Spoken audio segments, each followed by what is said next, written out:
بچه‌ها من موندم این همه جا واسه لش کردم. ما چرا هر سری میایم اینجا جایی بازی کردنه؟ خب ما میایم اینجا تخته بازی میکنیم دیگه.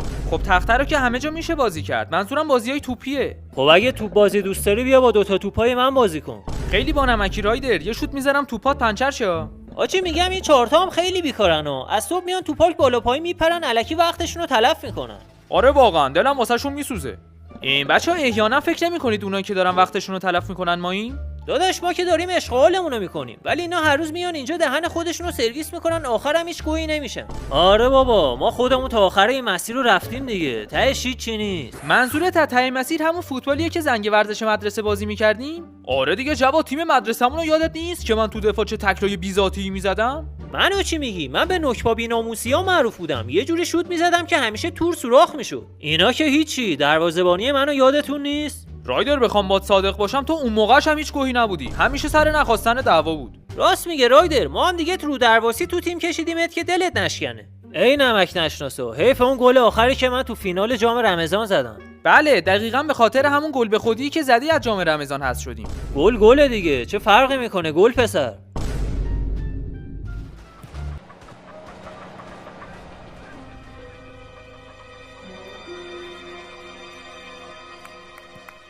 اون 4 تا استعدادی که پیداشون کردم همیشه این ساعت توی پارک تمرین میکنن.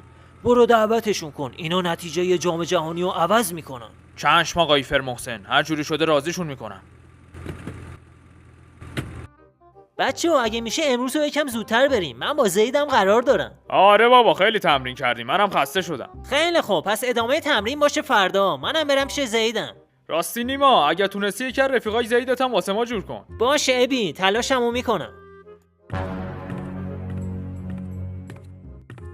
عجیبه اینجا که کسی تمرین نمیکنه. آها دیدمشون، اون 4 تا که اون گوشه نشستن. پشمام، تا حالا استعداد قلیونی ندیده بودم. یعنی آقای فرمحسن تو اینا چی دیده؟ ببخشید میتونم وقتتون رو بگیرم؟ جونم داداش، فندک میخوای؟ نه من سیگاری نیستم. آها فهمیدم چی میخواد. داداش این پارک دستشویی نداره، برو بغل همین بوته موته ها صحرایی بزن، کسی نمیبینه.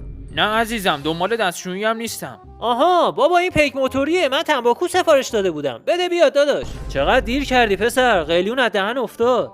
نه آقا پیکم نیستم، یه دقیقه اجازه بدید توضیح بدم. بچه‌ها یه دقیقه دهنتون رو ببندید ببینیم چی میگه. من از بخش استعدادیابی فوتبال لس سانتوس مزاحمتون میشم. چی؟ باورم نمیشه. حق داری، باورش سخته، ما دنبال هر کسی نمیریم. نه شما رو نمیگم، پیکو میگم. فکر کنم پولمو خوردن، تا الان باید تنباکوه میرسی. متوجه منظورتون نشدم، واسه چی اومدی دنبال ما؟ تیم استعدادیابی ما چند وقته که شما رو زیر نظر داره و من خواسته شده که شما رو به تیم دعوت کنم. حاجی باورم نمیشه، ببین چه بازی تو جام رمضان مدرسه کردیم که اون موقع دنبالمونن. خدا رو شکر، فکر میکردم اون نکبا بی‌ناموسیایی که میزدم و همه یادشون رفته.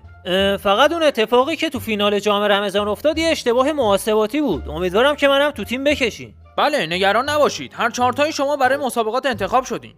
ما دعوتتون خیلی ممنونیم، فقط فکر میکنم از نظر بدنی ما آمادگی مسابقات رو نداریم. شما بازیکنای حرفه‌ای هستید، مطمئنم توی تمرینات زود آمادگیتون رو به دست میارین. آره بابا خیالتون راحت، من هنوز مثل قدیم تکلام بی‌ذاتیه.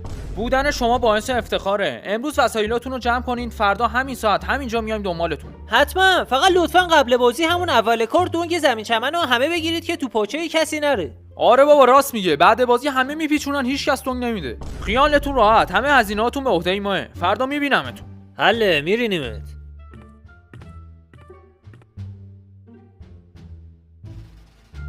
بچه‌ها من منظورش هم مسابقات نفهمیدم، ما که دیگه اصلا فوتبال بازی نمی‌کنیم. ول کن جواد، سخت نگیر، تاش مثل اون جام رمضان قبلی حذف میشیم برمیگردیم دیگه. آره بابا دور هم میخندیم، تازه خیلی وقتم از بازی نکردیم، خیلی میچسبه. تازه زمین چمنش هم مفتیه.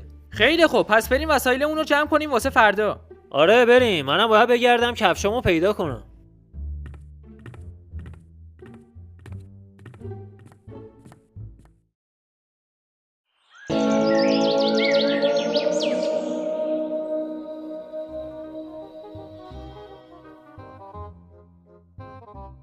جواد راستی من کفشمو پیدا نکردم، اون کفش اضافت واسم آوردی؟ آره آوردم. رضا تو هم اون شورت ورزشی تو واسم آوردی؟ آره بابا آوردم. سعید تو هم جورابا رو آوردی دیگه. دهن سرویس، پتو خودت چی جمع کردی؟ برداشتی فقط اون باسن پشمی تو با خودت آوردی؟ اوه بچه اونجا رو چه ماشینی داره میاد؟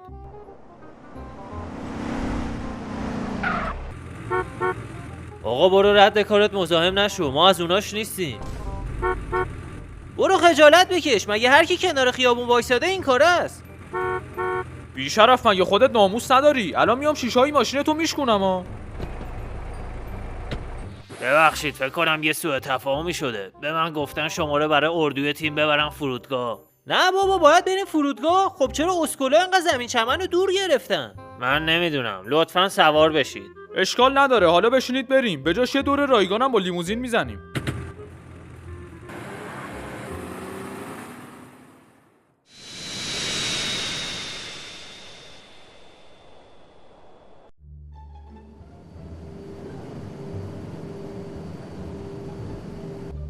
بچه‌ها میگم به نظرتون یکم عجیب نیست؟ سری پیش که واسه مسابقات داشتیم میرفتیم اینقدر تحویلمون نمیگرفتن. حاجی ببین اینا واسه جام رمضان انقدر هزینه میکنن، واسه جام جهانی چیکار میکنن؟ پشمام ریخته، عجب منظره‌ای داره این بالا. آقا شیشه رو بدید پایین یه سیگار بکشیم. اسکله ندید بدید، شیشه‌های هواپیما که پایین نمیاد. چطور بالا رفته اون وقت پایین نمیاد؟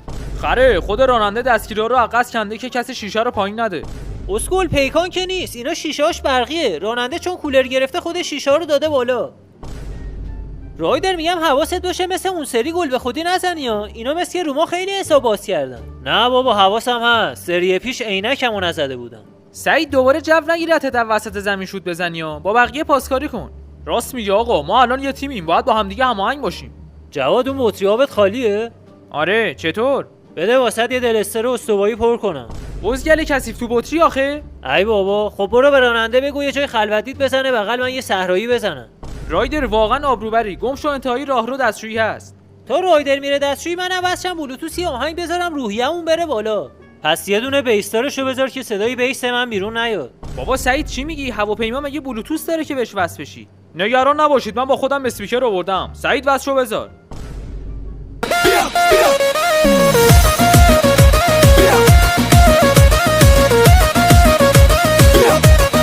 صبح تا شب با تلفن فک میزنی، بگو این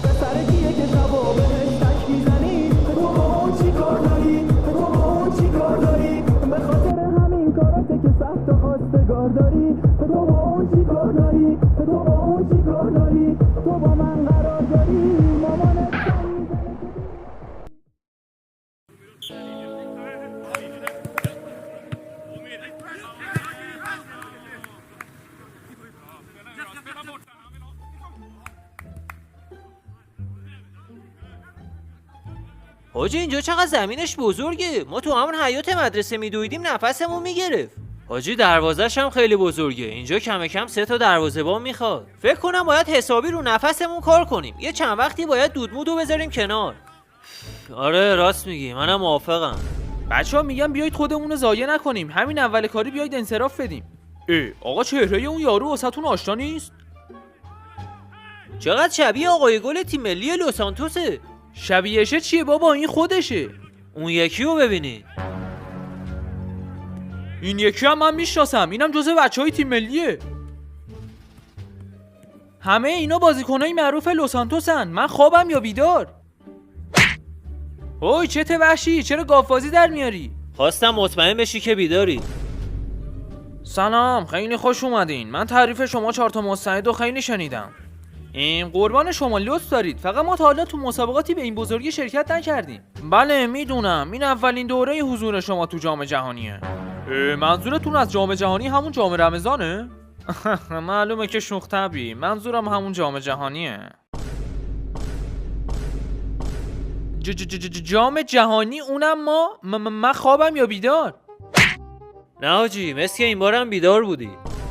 قربان فکر کنم یه اشتباهی شده. ما درسته تو مدرسه خوب فوتبال بازی میکردیم ولی دیگه در حد تیم ملی هم نیستیم. نه مطمئن باشید الکس فرمحسن هیچ وقت تو انتخابش اشتباه نمیکنه. پس فکر کنم این اولین بارش باشه. حاجی این پسره که داره رد میشه چقدر شبیه مسیه. درسته این خود مسی بود. سانس قبل تیم آرژانتین اینجا تمرین داشت. عجب اسیر شدیم و چه گوی خوردیم یه نکبه تو مدرسه شوت زدیم. حاجی ببین اگه اون جام رمضان رو قهرمان میشدیم الان کجا دعوت بودیم. میدونم که الان از سفر اومدین خسته این، برین هتل استراحت کنین، فردا سر تمرین میبینمتون. بچه ها حالا باید چه گوهی بخوریم؟ سلام به همه جک‌فاریان، مرسی که ویدیو رو تا انتها دیدید. بچه‌ها لایک، کامنت، سابسکرایب فراموش نشه. بچه‌ها حسابی انرژی رو تو کامنت ها بالا ببرید و منتظر قسمت بعدی بمونید تا کلیپ‌های بعدی جک‌فارتونو